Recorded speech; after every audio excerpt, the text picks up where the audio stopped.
Una escritora franco-rinconesa recientemente publicó su libro Alrededor de la fogata. Se llama Edith Tavares y es la autora de más de 30 relatos inspirados, como dice, en los lugares y paisajes que ha presenciado. Toda la experiencia y su imaginación que le han dado para poder utilizar la palabra para contarlo a los demás. Esto es lo que nos dijo porque recibió un reconocimiento por parte del municipio de San Francisco del Rincón por su obra, por esta iniciativa de llevar la pluma más allá y poder aportar a la cultura.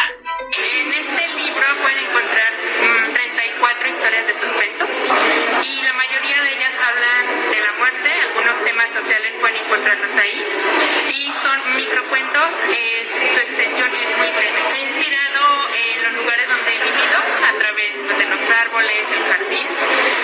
Bueno, la verdad es que encuentro libertad a través de la palabra, ya que yo tengo, digamos, el rumbo al que quiero llegar a través de la pluma.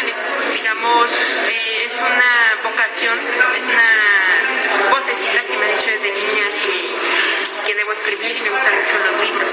Pues me siento muy orgullosa y qué bueno que ella pueda realizar sus sueños y pues que siga adelante.